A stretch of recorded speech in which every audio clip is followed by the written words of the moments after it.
एक और बड़ी खबर इस वक्त हमारे सहयोगी अरुण सिंह दे रहे हैं। प्रियंका गांधी होली के बाद अमेठी और अयोध्या जा सकती हैं।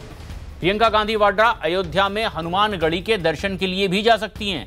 इससे पहले प्रियंका गंगा नदी के रास्ते प्रयागराज पहुंचेंगी। प्रियंका गांधी जी राष्ट्रीय महासचिव बनने के बाद वो लखनऊ गई। लखनऊ के बाद उन्होंने जितना होमवर्क है हर सीट के बारे में बहुत विस्तार से वो किया है और अब वो निकली हैं जनसंपर्क के लिए। कांग्रेस पार्टी में उनके प्रभारी बनने से पहले की स्थिति अब पूरी तरह से बदल चुकी है। कांग्रेस पार्टी अब वो नहीं है पहले वाली और लोगों में बहुत उत्साह है। बहुत ज़बरदस्त तरीके से चुनाव लड़के और ज़्यादा से ज़्यादा सीटें जीतेंगे। हम पहुंचे हैं लखनऊ, जहां से कहते हैं कि रास्ता दिल्ली तक जाता है और हमारे साथ हैं उत्तर प्रदेश के उप मुख्यमंत्री केशव प्रसाद मौर्य जी। आज तो प्रधानमंत्री ने गाना ही लॉन्च कर दिया, मैं भी चौकीदार। वास्तव में माननीय प्रधानमंत्री जी जब कोई चीज लॉन्च करते हैं तो उसके बहुत बड़े बड़े अर्थ होते हैं और देश की 130 करोड़ की जनता जो है माननीय प्रधानमंत्री जी के एक एक शब्द पर सदा ध्यान देती है। और नो डाउट उन्होंने चौकीदार की भूमिका इतनी सजगता के साथ, सतर्कता के साथ निभाने का काम किया है अपने इस कार्यकाल में कि विरोधियों में दहशत हो गई है कि मोदी जी दोबारा अगर आ गए तो इतिहास के पन्ने में दर्ज होंगे। इसलिए जो एक दूसरे के बैरी थे वो सब एकजुट होकर के कह रहे हैं मोदी जी को रोको, प्रतियोगिता चलते हैं। लेकिन मोदी जी को रोकने वाले ये नहीं समझ पाए कि जनता उनको रोकने की कोशिश करने वालों से इतनी खपा हो गई है कि भाजपा तो लड़ ही रही है चुनाव, लेकिन जनता ने मोदी जी के लिए लड़ना शुरू कर दिया। चुनाव का दौर है और जनता के अपने सवाल रहते हैं नेताओं से। अगर चार्जशीट निकाली जाए बीजेपी के खिलाफ तो पहला चार्ज आप पर यह आ रहा है कि ये वाला जो आपने चौकीदार वाला मुद्दा उठाया है वो उनके जवाब में उठाया, तो एजेंडा तो वो सेट कर रहे हैं। चौकीदार वो कर रहे थे तो आपने बोला ठीक है हम पलट के अपनी तरफ से कह देते हैं। आपको शायद याद नहीं है, जब 2014 के लोकसभा चुनाव थे उस समय माननीय नरेंद्र मोदी जी ने ये कहा था कि मैं प्रधान सेवक के रूप में, देश के चौकीदार के रूप में देश की सेवा करूंगा। उनके पास एजेंडा तय करने की न फुर्सत है, न कभी इस प्रकार के एजेंडा वो सेट कर सकते हैं, न इस प्रकार से कभी सोच सकते हैं। यह सोचने का काम मेरे आदरणीय प्रधानमंत्री जी जो देश के उसी पे तो पलटवार किया था उन्होंने कि आपसे कुछ संभल नहीं रहा, आप चौकीदार कैसे हैं? जितना संभल रहा है उसी से घबराहट है। जो अलग अलग लड़ते थे आज कह रहे सब एक हो जाओ, अन्यथा फिर आ रहे हैं और अब की बार आ गए तो इतिहास के पन्ने में दर्ज होना सुनिश्चित है। अच्छा, दूसरा चार्ज आप पर यह है कि आप खुद घबरा रहे हैं। आपसे कहा जा रहा है आप चुनाव लड़िए, आप कह रहे हैं कि मैं आजमगढ़ से लड़ लूंगा अखिलेश यादव ना हो तो। ये आपको लग रहा है कि सपा, बसपा या कांग्रेस के खेमे से कोई खबर आ गई है। यहाँ भारतीय जनता पार्टी में किसी से भी लड़ने के लिए और टक्कर देने के लिए और कमल खिलाने के लिए एक एक कार्यकर्ता तैयार है। हमारा साधारण कार्यकर्ता भी किसी से मुकाबला कर सकता है और इस बात का प्रमाण 2014 जब श्री अखिलेश यादव जी यूपी के मुख्यमंत्री थे तब लोकसभा चुनाव था और उस समय 73 सीट हमारे कार्यकर्ता ने और जनता ने लड़ करके मोदी जी को पीएम बनाने के लिए दिया। और जब आप मुख्यमंत्री थे कहते हैं हमने बड़ा काम किया, बड़ा काम किया। अगर कोई काम किया होते ठेंगा जनता दिखाती आपको। उसने इसलिए आपको उखाड़ करके फेंक दिया और भाजपा को इसलिए बहुमत दिया, प्रचंड बहुमत दिया, क्योंकि आपने कोई काम नहीं किया, केवल बयानबाजी की थी। 325 का समर्थन विधानसभा में भी जो 14 और 17 हमने दोहराया है उससे अच्छा हम 19 में दोहराएंगे। तो फिर आपको फूलपुर में ठेंगा क्यों दिखाया बाई इलेक्शन में? वो बाई इलेक्शन जो हुए हैं, 3 इलेक्शन लोकसभा के हुए हैं, बाई इलेक्शन जो होते हैं उसमें भारतीय जनता पार्टी के जो समर्थक मतदाता है 50% तो निकलता ही नहीं है। लगभग उसको लगता है कि हाँ जीत जाएंगे, लेकिन इस चुनाव में एकदम तैयारी करके बैठा हुआ है कि इस बार हम सबक सिखाएंगे, चाहे सपा वाला हो, चाहे बसपा वाला हो, चाहे कांग्रेस वाला हो, कमल खिलाएंगे। क्योंकि मोदी जी को इस बार प्रधानमंत्री बनाने का चुनाव है, यह चुनाव सांसद बनाने का नहीं है। तो आपने ये बताया नहीं आप आजमगढ़ से लड़ोगे नहीं लड़ोगे? ये भाजपा में कोई व्यक्ति नहीं बताता है। भाजपा का कोई कार्यकर्ता हो, आप लड़ना चाहते हो नहीं लड़ना चाहते हो? ये हम लोग सब कार्यकर्ता होते हैं तो कार्यकर्ता को जो आदेश दिया जाता है वो उस आदेश का कार्यकर्ता आप लड़ने के लिए तैयार ही नहीं है? नहीं, आपके कहने से हम लड़ने के लिए तैयार होते हैं। हम तो पार्टी के आदेश के पालन करने वाले एक अनुशासित सिपाही हैं। अच्छा, आप ये एक तीसरा चार्ज जो आप पर लगता है और खासकर उत्तर प्रदेश में लगता है कि एका नहीं है सरकार में, आप में और योगी जी में एका नहीं है, इसलिए हमारे को दिक्कत होती है, पार्टी कार्यकर्ता कहता है। ये आपके कार्यकर्ताओं की तरफ से खबर है, ये बाहर से नहीं है। नहीं, आपके पास जो खबर है मुझे नहीं लगता है कि अखिलेश यादव जी ने पहुंचाई कि मायावती जी ने पहुंचाई, मैं नहीं जानता हूं। लेकिन कि योगी जी और केशव जी की एक ऐसी जोड़ी है कि अगर केशव प्रसाद अध्यक्ष रह करके 325 जीत सकते हैं तो योगी जी और केशव जी एक हो जाएंगे तो इस बार 73 नहीं 80 जीत सकते हैं। तो एक हो जाएंगे तो क्यों कहना पड़ा? नहीं, एक हैं इसलिए, वो शब्द को आप उसको हेर फेर मत कर दीजिएगा। हम दूध और चीनी, ये मैं कहता हूं कि दूध और चीनी जैसे मिलने के बाद दूध में एक ऐसी मिठास आती है, लोग बड़े अच्छे भाव से उसको ग्रहण करते हैं, पीते हैं। तो हमारे और आदरणीय योगी जी के बीच में जैसे दूध और चीनी, कोई खोज ही नहीं सकता केशव जी और योगी जी कौन है। हम दोनों लोग शरीर अलग हैं, लेकिन हम सब लोग पार्टी के लिए भी, संगठन के लिए भी, सरकार के लिए भी एकजुट हैं और पूरी ताकत के साथ एकजुट हैं और सपा बसपा को धूल चटाने का काम करेंगे। चौथा चार्ज आप पर ये जो आपने शब्दों की बात की ना, कि शब्द आपके मुंह से भी निकल गए थे, उनके मुंह से निकले तो इतना बड़ा बवाल हो गया। आपने भी दुर्घटना कह दिया था पुलवामा को। देखिए, भाजपा के केशव प्रसाद या भाजपा के किसी कार्यकर्ता के मुख से अगर कोई इस प्रकार से गलती से शब्द निकल जाएंगे तो निश्चित तौर से गलती होगी। लेकिन जो विरोध वाले जिनकी आप बात करते हैं, उनकी ये पहली घटना नहीं थी जब सेना का अपमान कर रहे हों, जब तुष्टीकरण की राजनीति के लिए विश्व के सबसे बड़े आतंकवादी के नाम के साथ जी लगा रहे हों। ये सब तो उनका चरित्र है, वो इतिहास के पन्नों में सब दर्ज है, हमको बोलने की आवश्यकता नहीं है। लेकिन देश की सेना का अपमान करने की भावना नहीं है कि उनसे प्रमाण पत्र दो कि कहां आतंकवादियों को मार करके आए हो, कहां एयर स्ट्राइक किए हो। जो सवाल पाकिस्तान को पूछना चाहिए, इस देश में कांग्रेस के और जो भाजपा और मोदी विरोधी नेता हैं वो हमारी सेना से पूछते हैं, हमारी सरकार से पूछते हैं। तो वो दुर्घटना बोले, वो जबान फिसली नहीं उनकी, उनका चरित्र है। उनका चरित्र है ये देश की जनता अच्छी तरीके से जानती है। और हमारे मतलब हम तो निश्चित तौर से उसे आतंकवादी हमला मानते हैं और उस हमले का मुंहतोड़ जवाब दिया भारत की सेना ने।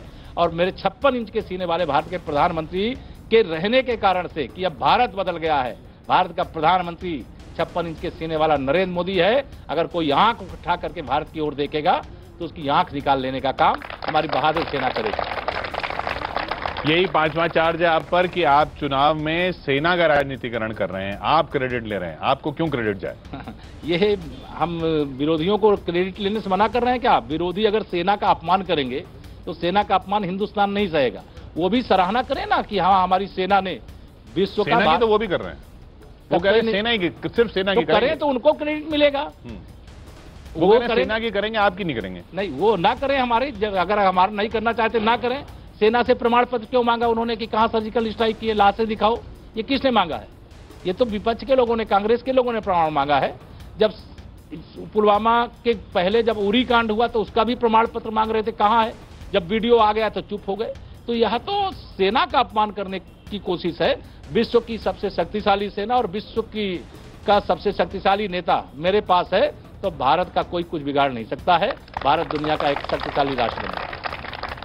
छठा चार्ज आप पर यह है कि आप और आपकी पार्टी ध्रुवीकरण करती है। आपके राज्य में मुस्लिम समुदाय के लोगों को लिंच किया जाता है, पकड़ पकड़ के मारा जाता है, उनको परेशान किया जाता है, तो आपको सत्ता में क्यों लाएं दोबारा? हमारे राज्य में अगर कोई गलत तरीके से, चाहे वो हिंदू हो चाहे मुस्लिम हो, किसी को मारता है तो वो जेल जाता है, उसके खिलाफ ईमानदारी से कार्रवाई होती है। दूसरे के राज्य में दंगे कराते थे, दंगाइयों को हेलीकॉप्टर में बैठा करके मुख्यमंत्री आवास बुलाया जाता था। भाजपा की सरकार में ये बदला है। योगी जी के नेतृत्व में हमारी सरकार ने गुंडों और माफियाओं के दिल में खौफ पैदा कर देने का काम किया है। आज उत्तर प्रदेश के आप आम जनता से जाके पूछिए, आज भय मुक्त प्रशासन की गारंटी है योगी जी के नेतृत्व में हमारी सरकार। पहले तो सपा का कोई झंडा लगा करके 4 बंदूक लेकर के पहुंच जाए तो आदमी डरता था मेरी दुकान कब्जा होगी, मेरा मकान कब्जा होगा, कि मेरी जमीन कब्जा होगी। आज किसी को डर नहीं लगता है। आज यह विश्वास है कि अगर कोई अपराधी गड़बड़ करेगा तो उसके खिलाफ कार्रवाई करने के लिए जरूरत पड़ेगी तो हम योगी जी से भी मिल सकते हैं, केशव जी से भी मिल सकते हैं और किसी मंत्री और किसी अधिकारी से भी मिल सकते हैं और कार्रवाई करा सकते हैं। यह हमारी सरकार की सफलता है। सातवां चार्ज ये है कि जैसे आपने उनके राज की बात की कि लोग डरते थे, तो लोग कहते थे कि भाई सब जगह यादव यादव, पुलिस में यादव, इधर यादव उधर यादव। अब यहाँ पे ठाकुर वर्सेस ब्राह्मण, ठाकुर वर्सेस ब्राह्मण पूर्वी यूपी में ये सुनने को मिलता है। नहीं, ये जो सुनने को मिलता है वो एकदम पूरी तरह से निराधार है, गलत है। हमारे यहाँ सब एकजुट हैं और जिस दिन 2019 के लोकसभा चुनाव का परिणाम आएगा, ये राजपूतों की सरकार नहीं है, एकता का प्रमाण पत्र मिलेगा। ये सरकार उत्तर प्रदेश की है, योगी जी की अगुवाई वाली है, ये भाजपा की सरकार है। और भाजपा की सरकार में सबका साथ, सबका विकास, सबको सम्मान, सबको स्थान देने का काम केंद्र और प्रदेश की दोनों सरकारों के सहयोग से विकास के पथ पर प्रदेश को आगे ले जाने का काम हो रहा है। इस कारण से विपक्षी घबराए जो 2014 में 17 में अकेले अकेले लड़े थे, कह रहे अब तो मोदी जी और योगी जी ने इतना काम कर दिया, एक हो जाओ ना, ये फिर आ जाएंगे। लेकिन उनको ये नहीं मालूम है कि उनके एक होने के बाद भी हम आ रहे हैं और उनको धूल चटा रहे हैं और कमल का फूल खिला रहे हैं। वो एक हुए बाई इलेक्शन में तो आप हार गए। बाई इलेक्शन मैंने आपको पहले बता दिया, उपचुनाव का जो परिणाम होता है वो एक होने का ही नतीजा था ना उनके। वो नतीजा सही तरीके से आपको 23 मई सपा बसपा कांग्रेस गई, जब आपको ये देखने को मिलेगा तब आपको पता चलेगा। गंवा चार्ज आप पर यह है कि जो आपने कहा ना कि ये उनके राज में ऐसा होता था, आपके राज में ऐसा होता है। आपके राज में ये गोरक्षा के नाम पर भी गुंडागर्दी बहुत हुई नहीं, और उन लोगों ने अपने आप को गोरक्षक बना के अपने आप को कानून से बचाया। नहीं, ऐसा हमारे राज्य में नहीं होता है। हमारे राज्य में गाय के गर्दन पर छुरी चलने से भी रोका जाता है और चलाने वाले के खिलाफ कार्रवाई भी की जाती है। लेकिन इस प्रकार से कोई घटना कोई हुई होगी तो उस पर कार्रवाई भी हुई है। लेकिन हमने उत्तर प्रदेश में दोनों चीजें रोकी है।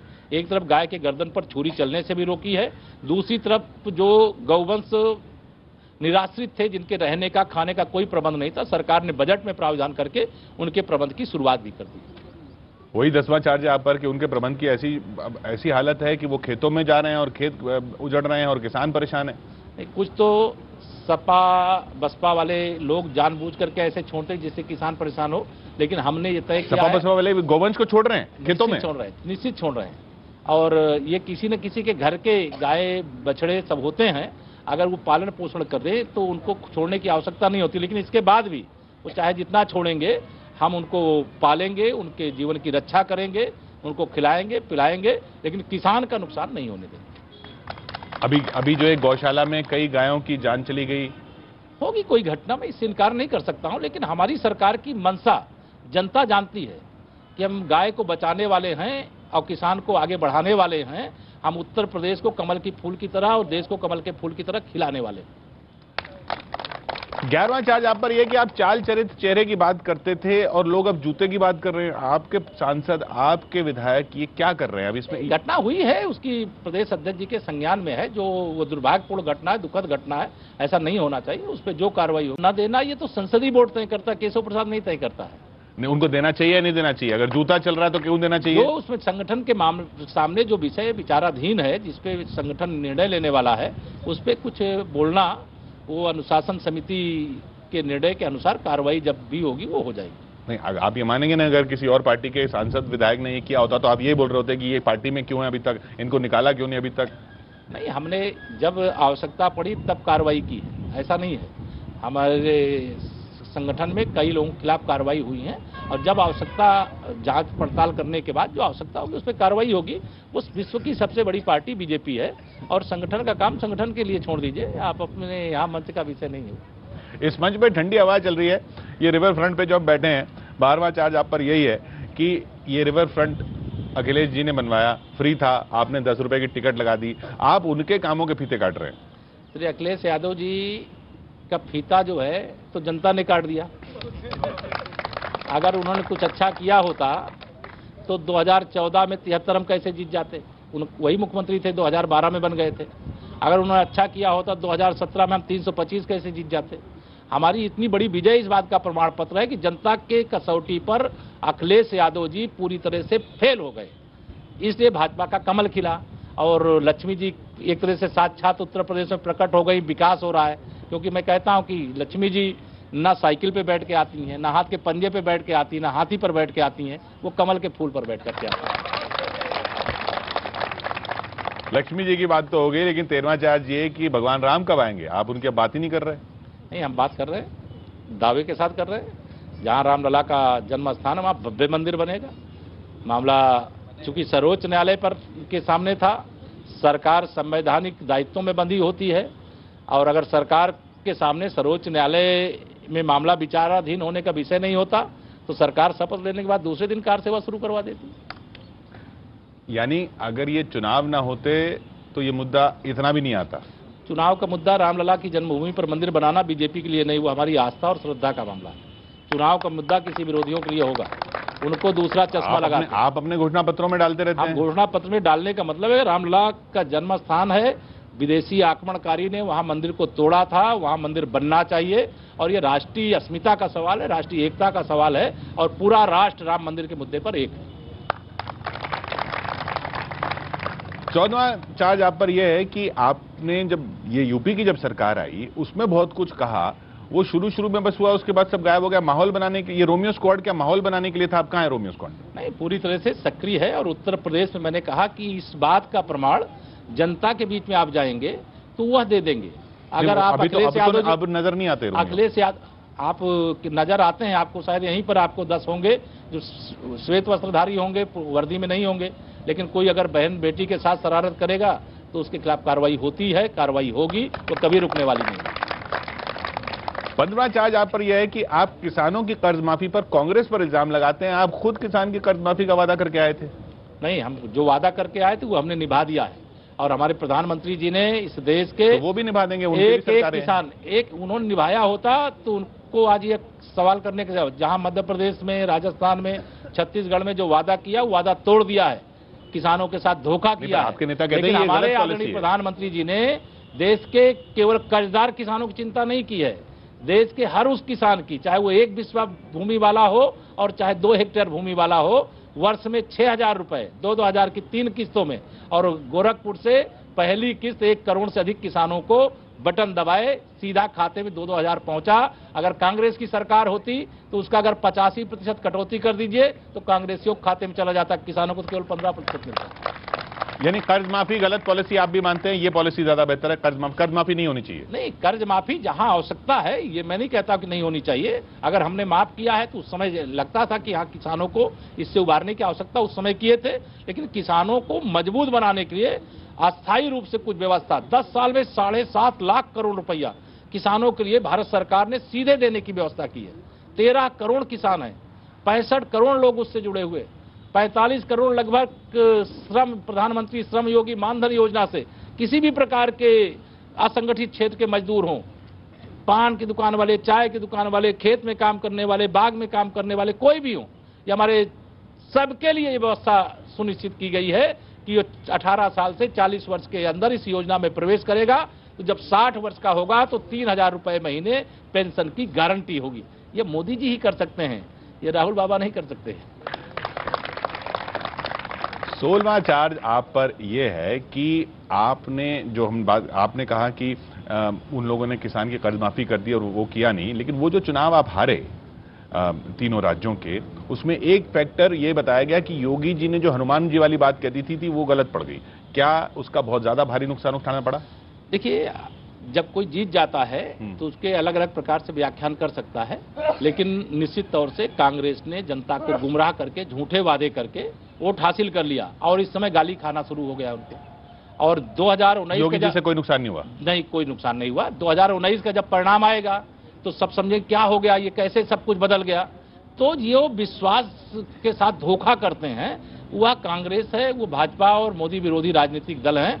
और भारतीय जनता पार्टी का जो संगठन है, जो सरकारें हैं, उन्होंने अच्छा काम किया है। आप कल्पना नहीं कर सकते, ये बुआ भतीजे मिलकर के सपा बसपा की 15 साल की सरकार जितना नहीं काम कर पाई 15 साल में, उतना हमारे योगी जी की अगुवाई में हमने 2 साल के अंदर करके दिखा दिया है। आपने कहा था सड़कें बन जाएंगी, गड्ढे नहीं होंगे, गड्ढे तो अभी भी हैं। कहाँ है आपको दिखाइए? गड्ढा मुक्त कहाँ हुई सड़कें? आपको इतनी आप लेके जाइए, वो तो एक्सप्रेसवे से हम आए, वहां तो नहीं थे, एक्सप्रेसवे में नहीं है, लेकिन बाकी जगह तो है। बाहर भी जाइए तो आपको दिखाई देगा गड्ढे नहीं है। नहीं, ये बाहर है। ये तो सपा बसपा कांग्रेस वाले भी चुपके से हमसे कहते हैं कि हम सरकार में थे, मिनिस्टर थे, तब अपने क्षेत्र में इतनी सड़कें नहीं बनवा पाए कि जितनी आपने 2 साल के अंदर बना दिया।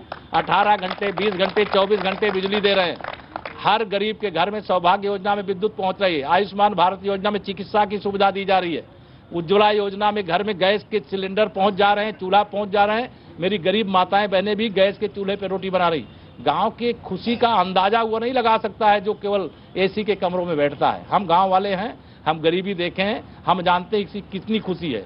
आप कल्पना नहीं कर सकते हो, ये 2,000 रुपए की 3 किस्तों में किसान को जो माननीय प्रधानमंत्री ने सुविधा दी है, चमत्कारिक परिणाम किसानों के जीवन में भी होगा और लोगों के अंदर आप परिवर्तन कुछ दिनों के बाद देखोगे।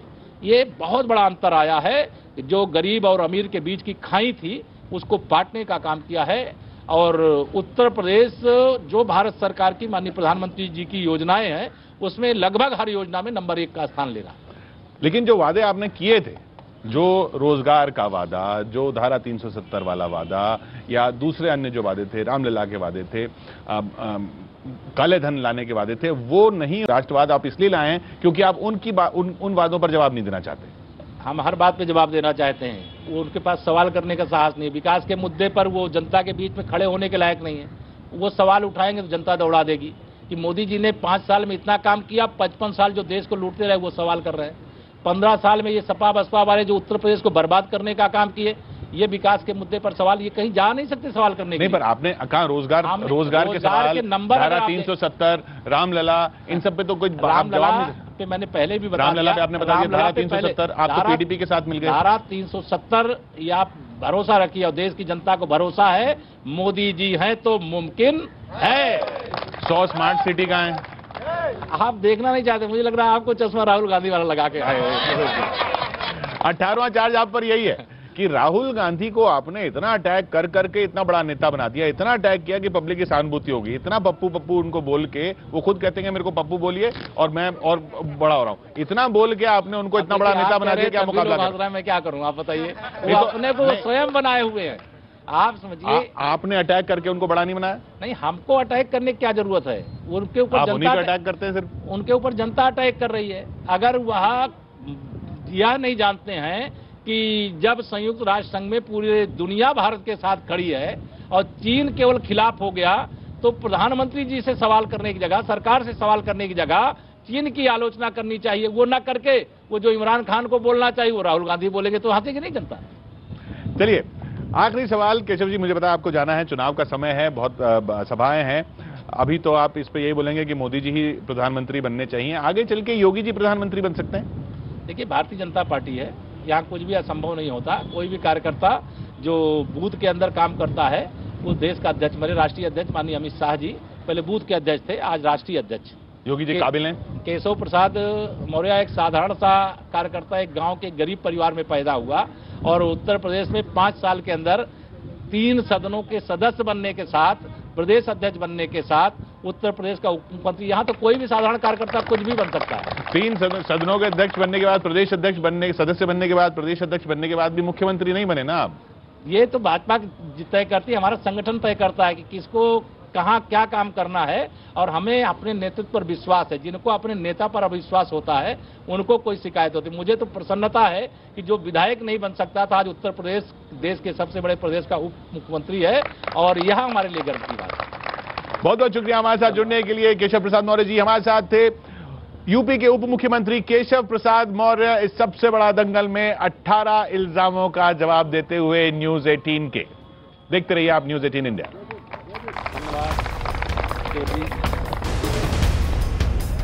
जल्दी जल्दी मैंने बोला।